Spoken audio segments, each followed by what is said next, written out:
Hæ, mig langar að segja þér frá Mannréttindaráði Sameinuðu þjóðanna, en Ísland á sæti þar til loka árs 2027.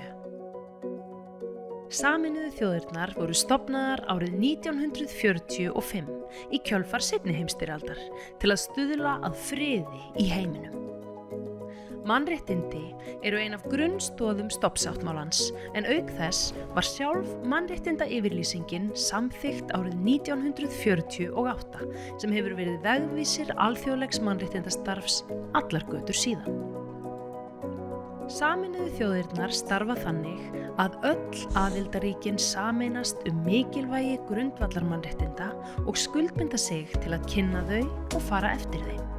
Mannréttindi eru nefnilega eitthvað sem standa þarf vörðum. Og í raun það eitt mikilvægasta hlutverk stjórnvalda í hverju ríki fyrir sig. Mannréttindi skipta okkur öll máli, þar sem þau stuðla að velsæld, friði og öryggi og gera fólki kleift að lifa mannsæmandi lífi og njóta tækifæra til jafns við aðra. Ekkert ríki fullkomið og því mikilvægt að ríki vinni saman að úrbótum. Mannréttindaráðið vettvangur Sameinuðu þjóðanna fyrir slíkt samstarf. 47 ríki, kosin af aðildarríkjunum, sitja þar 3 ár í senn og glíma við helstu áskoranir samtímans hvað mannréttindi varðar. Hlutverk ráðsins að efla og vernda mannréttindi, fjalla mannréttindabrot og beina tilmælum til einstakra ríkja úrbætur, til dæmis með svokallaðri jafningjarýni. Fulltrúar aðildarríkja Sameinuðu þjóðanna gegna lykilhlutverki í starfi ráðsins með því að setja mál á dagskrá og taka afstöðu til mála sem önnur ríki setja á dagskrá.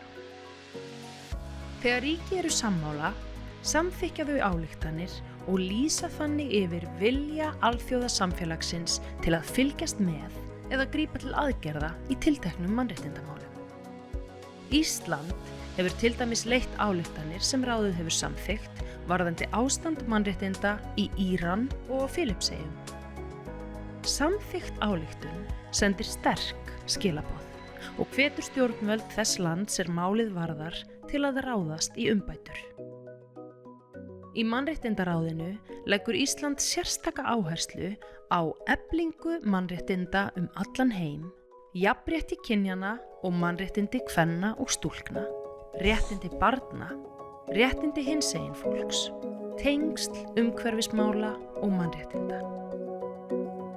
Sjaldan hefur verið jafn brýnt að hlúa að fjölþjóðlegri samvinnu og standa vörð allt það sem hefur áunnist. Með sameinuðu átaki allra ríkja sem koma að borðinu hægt að efla og vernda mannréttindi allan heim og í þeim efnum ekkert ríki of lítið til að hafa áhrif.